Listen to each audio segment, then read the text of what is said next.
नमस्कार, मैं हूं डॉक्टर अन्नपूर्णा से और ये है 25 MCQs on waste water treatment for Andhra Pradesh public service commission and GATE aspirants. पर शुरू करने से पहले अगर आप मेरे चैनल पर नए हैं तो ऐसे कई वीडियोस के लिए मेरे चैनल को सब्सक्राइब करना ना भूलें। और अगर ये वीडियो आपको पसंद आता है तो गुरुदक्षिणा के तौर पे कम से कम 3 और दोस्तों या व्हाट्सएप ग्रुप्स में शेयर करें। Question number 1, in which form is nitrogen present in highly oxidised sewage? तो सुएज हाईली ऑक्सीडाइज्ड है, मतलब उसमें काफी ऑक्सीजन है। तो अब नाइट्रोजन उसमें किस फॉर्म में प्रेजेंट होगा? नाइट्राइट, नाइट्रेट, फ्री अमोनिया या proteins?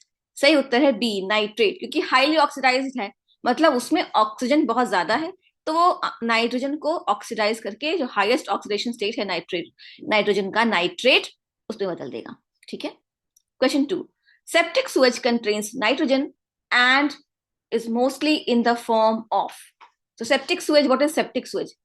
Septic sewage contains nitrogen and sulfur mostly in the form of. What is septic sewage? Septic sewage is anaerobic sewage. That is, that has low oxygen content. तो उसमें nitrogen और sulphur किस form में present होगा? A ammonia and hydrogen sulphide, B nitrate and sulphates, C nitrite and sulphur dioxide या D ammonia and sulphur dioxide. So this sewage is septic and has low dissolved oxygen. So it will be ammonia and hydrogen sulfide. Ammonia is a reduced form of nitrogen NH3 and hydrogen sulfide H2S is also a reduced form of sulfur. तो ammonia और hydrogen sulphide ये nitrogen और sulphur के reduced forms हैं। ठीक है, इनमें hydrogen होता है, तो जब ऑक्सीजन नहीं है तो हाइड्रोजन होगा, तो आंसर होगा A. Question 3, which of the following group of gases is emitted from sewage during its aerobic decomposition? Aerobic मतलब in the presence of oxygen। तब जब सूरज ऑक्सीजन के प्रेजेंस में डिकम्पोज हो रहा है तो कौन सी गैसेस निकलेंगी? कार्बन डाइऑक्साइड, अमोनिया और hydrogen sulphide, carbon dioxide, ammonia, sulphur dioxide या मीथेन, कार्बन डाइऑक्साइड, अमोनिया और सल्फर डाइऑक्साइड या carbon dioxide, ammonia, hydrogen sulphide या एंड मीथेन। सही उत्तर है सी, कार्बन डाइऑक्साइड, अमोनिया और sulphur dioxide.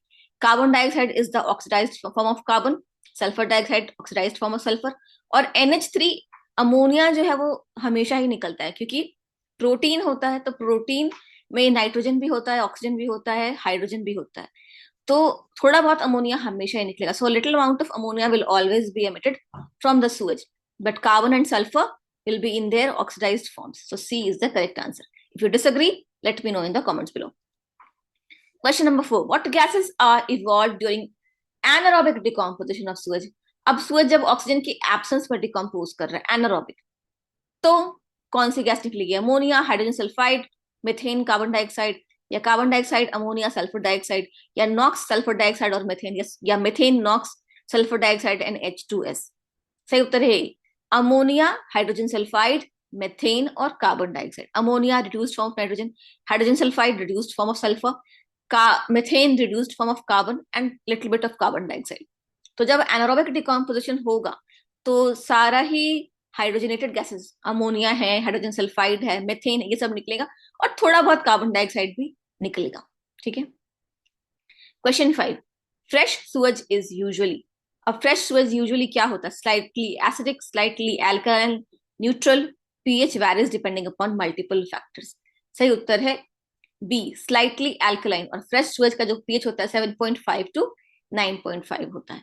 So fresh Suez is slightly alkaline and septic sewage is slightly acidic. Question number 6, what are Imhoff cones and what are they used for? Imhoff cones क्या होते हैं और क्यों इस्तेमाल होते हैं? A, cone shaped container used to measure settleable solids, B, dome shaped containers used to measure suspended solids in sewage, C, device used to measure total organics या D, none of the above.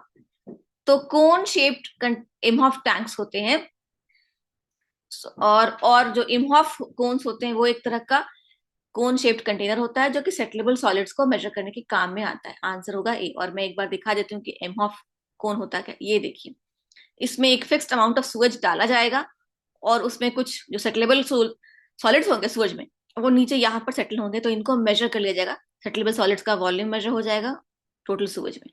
तो इस तरह से इमहॉफ cons होते हैं। ठीक है। Question number 7, what will be the amount of total solids in 1000 kg of sewage? तो टोटल सॉलिड्स 1000 kg ऑफ सूरज में कितना होगा? ए 1 0.5 to 1 kg, 2 to 5 kg, 3 5 to 10 kg, या 4 10 to 20 kg। अब हम ये जानते हैं कि सूरज में जो टोटल परसेंटेज ऑफ सॉलिड होता है वो 0.1% होता है। 99.9% लिक्विड होता है और 0.1% ही सॉलिड होता है। तो आंसर क्या होगा?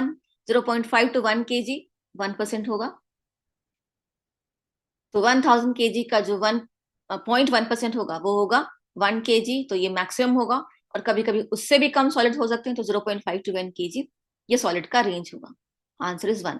So you know that 99.9% of the total amount in a sewage is liquid and 0.1% is only solid. So 0.1% of 1 kg is 0.1% of 1000 kg is 1 kg. So the amount of solids would be 0.5 to 1 kg. Okay. Question 8. What is the main source of pathogenic bacteria in wastewater? अब waste water में pathogenic bacteria मतलब बीमारी फैलाने वाले bacteria कहाँ से आते हैं? A domestic sewage, B industrial sewage, C seepage in pipelines from surrounding soil, या D all of the above. जो मेन सोर्स है, आ तो कहीं से भी सकते हैं, पर मेन सोर्स है, मेजर सोर्स है पैथोजेनिक बैक्टीरिया का, वो डोमेस्टिक सूएज। क्यों? क्योंकि डोमेस्टिक सूएज क्या होता है? हमारे घरों से निकलने वाला गंदा पानी। अब हम अपने घरों में लोग होते रहते हैं, और वो लोग बीमार लोग भी अब घरों में ही रहते हैं, सबसे ज्यादा बीमार लोग घरों में ही रहते हैं। तो वो जो नहा रहे हैं, धो रहे हैं, वो सारा पानी जो सूरज में जा रहा है, और वहां से वो बीमारी का पैथोजेनिक बैक्टीरिया सूरज में जा रहा है। तो मेन सोर्स जो पैथोजेनिक बैक्टीरिया का होगा वो हमेशा डोमेस्टिक वेस्ट वाटर होगा, because people live in homes and sick people mostly live in homes, and when they use water and that waste water after use is getting into the sewers, and that is domestic sewage. So that domestic sewage has all the pathogenic microbes from your homes, from your sick people into it. So the domestic sewage will be always the main source for pathogenic bacteria. Answer is A. Question 9. What is the difference between BOD and COD? थोड़ा सोचिए, BOD और COD में क्या फर्क है? सोच लिया?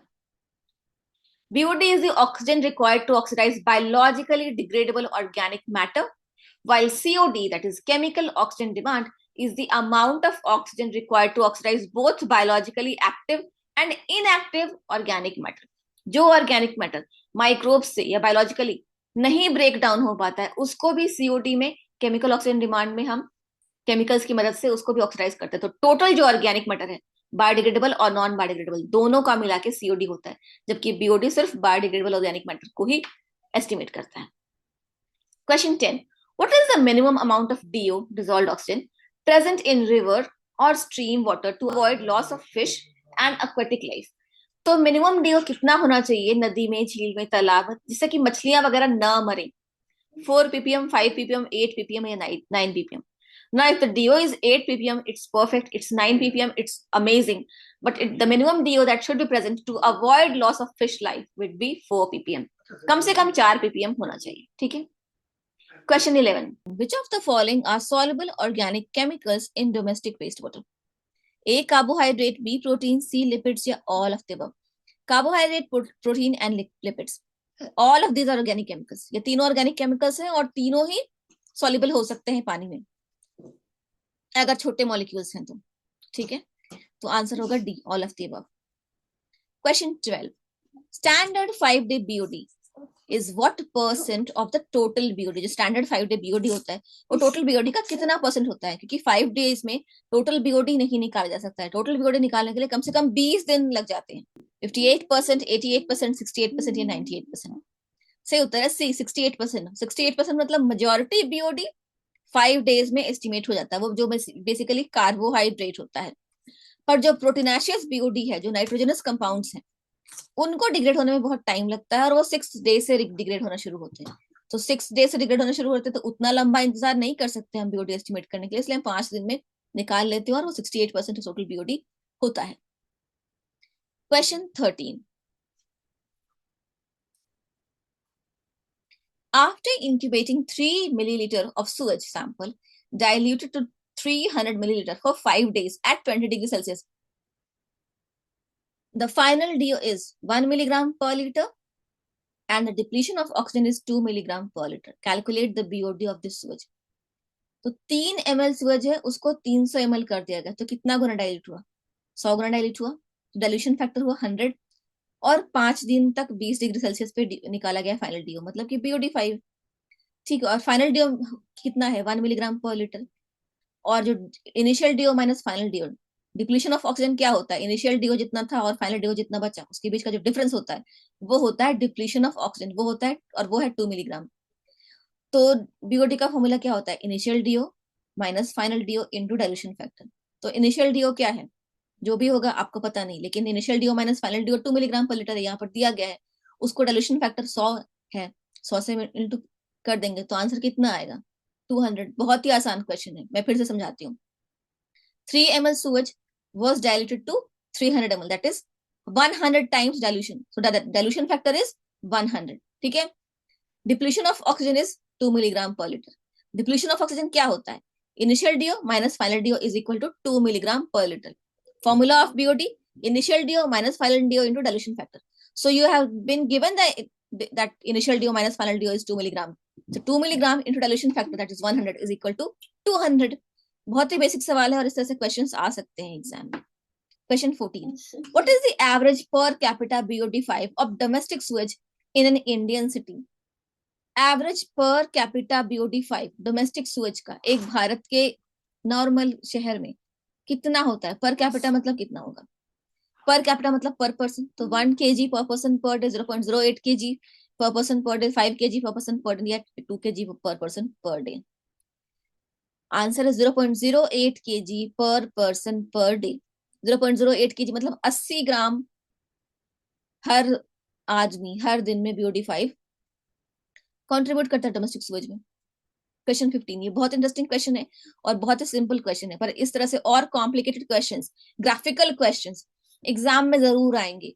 तो जितने भी मैंने बुक्स रेकमेंड किए हैं या जो भी बुक्स आपके पास पहले से हैं, उन बुक्स में जो ग्राफ से जुड़े हुए क्वेश्चंस हैं उनको प्लीज ध्यान दीजिएगा।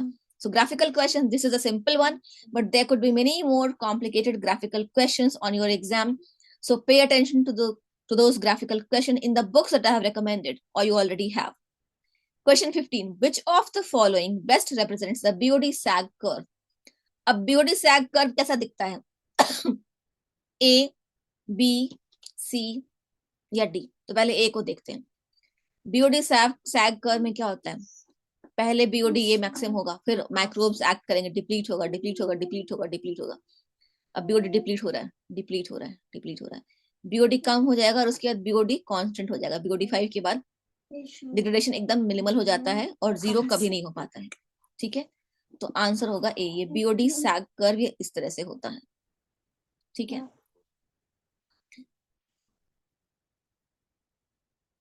आगे बढ़ते हैं।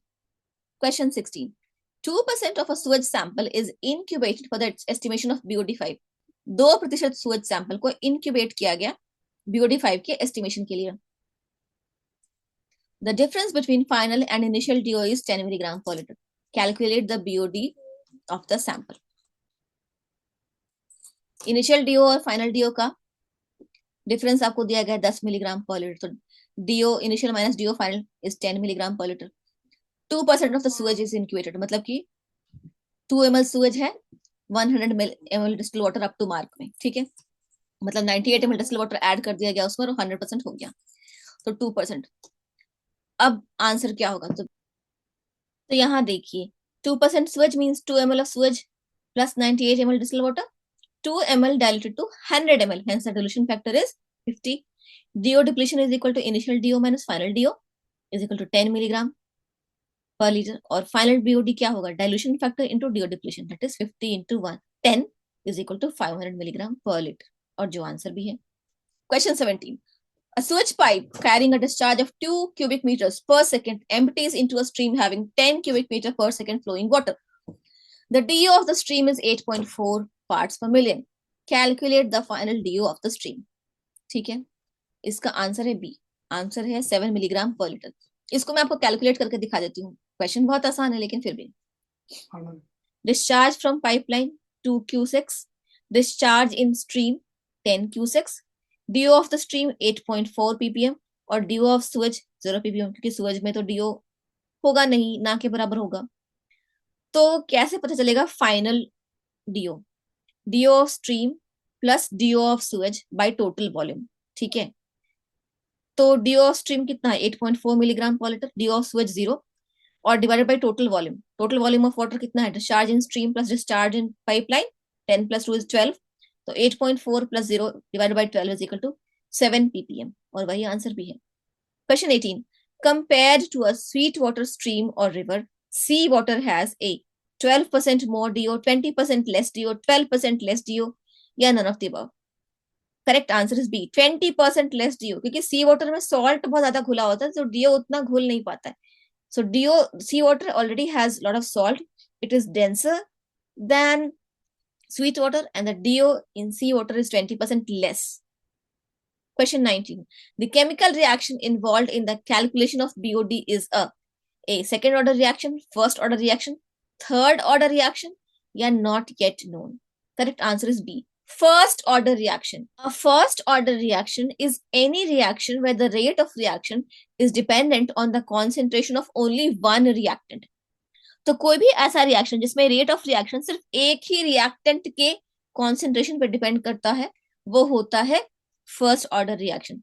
तो बीओडी में क्या होता है? जो ऑर्गेनिक मैटर है वो रिएक्टेंट है, और उसका कॉन्सेंट्रेशन जितना ज्यादा होगा उसी पर रिएक्टेंट डिपेंड करेगा।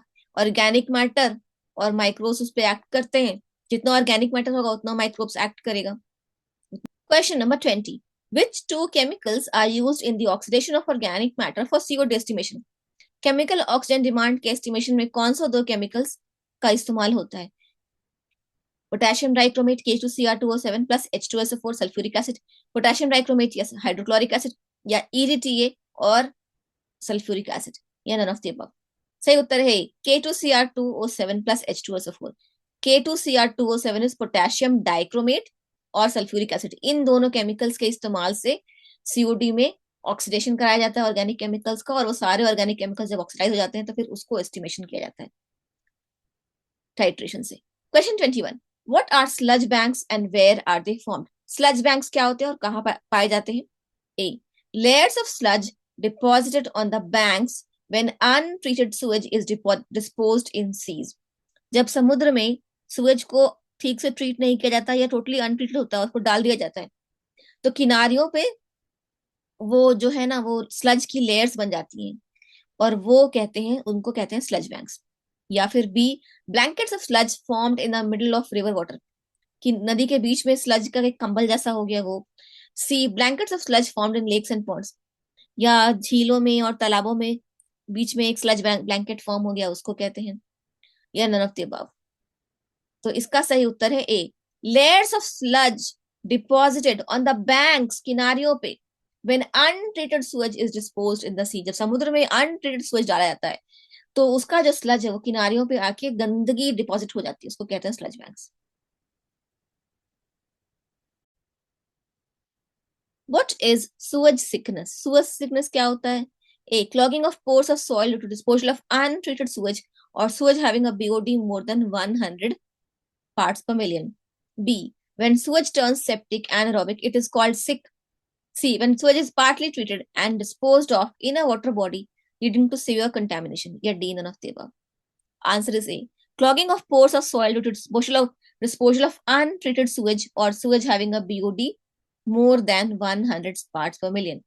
कोई BOD है सूएज का 100 parts per million से भी ज्यादा है, मतलब बहुत हाई BOD है, बहुत हाई ऑर्गेनिक मैटर कंटेंट है उस सूएज में, और उस सूएज को आप खेतों में डाल देते हो, तो उस ऑर्गेनिक मैटर की वजह से कभी कभी मिट्टी के जो पोर्स है वो छिद्र बंद हो जाते हैं, तो उसको कहते हैं सूएज सिकनेस, और फिर वो एनारोबिक कंडीशन सॉइल में होने लगता है।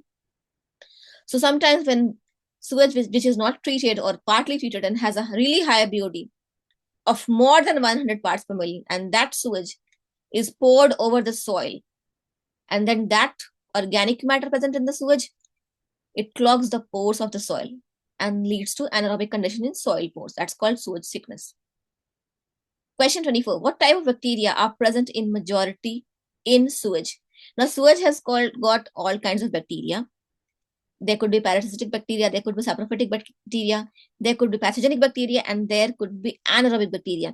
But which of these type of bacteria is present in majority? सूअज में ये सारे टाइप के बैक्टीरिया होते हैं, लेकिन मेजोरिटी में कौन सा होता है? पैरासिटिक, सैप्रोफिटिक, पैथोजेनिक या एनारोबिक? सही उत्तर है बी, सैप्रोफिटिक। सैप्रोफिटिक मतलब dead and decaying organic matter पे फीड करने वाला बैक्टीरिया।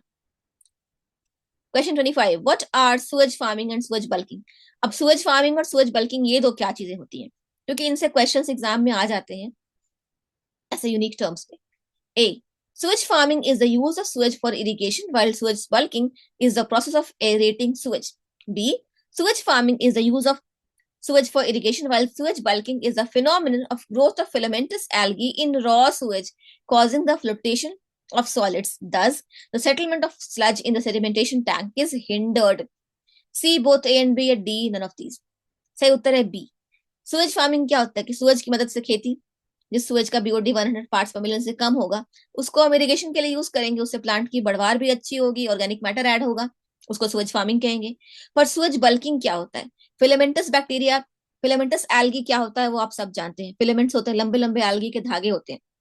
तो जब वो ग्रो कर जाता है सूरज में, क्योंकि सूरज एक्सपोज टू है सनलाइट से, और सनलाइट के प्रेजेंस में एल्गी ग्रो कर जाते हैं आसानी से, तो अगर फिलामेंटस एल्गी ग्रो कर गई तो वो एक जाली जैसा बना देता है, और उस जाली से ऑर्गेनिक मैटर उस जाली में फंस जाते हैं, और वो सब फ्लोट करने लगते हैं एक साथ, और वो सेटल डाउन नहीं हो पाता है ऑर्गेनिक मैटर। और सुएज ट्रीटमेंट के प्रोसेस में ये बहुत जरूरी है कि ऑर्गेनिक मैटर सेडिमेंटेशन टैंक में सेटल डाउन हो एज स्लज, और फिर उस ऑर्गेनिक मैटर को बाहर निकाल लिया जाता है, और क्लीन सुएज ऊपर से लिक्विड को बाहर निकाल लिया जाता है। पर जब फिलामेंटस एल्गी ग्रो होता है तो ये प्रोसेस रुक जाता है, और इसी को सुएज बल्किंग कहते हैं। ठीक है, sewage farming is the use of sewage for irrigation, while sewage bulking is the phenomenon of growth of filamentous algae in raw sewage.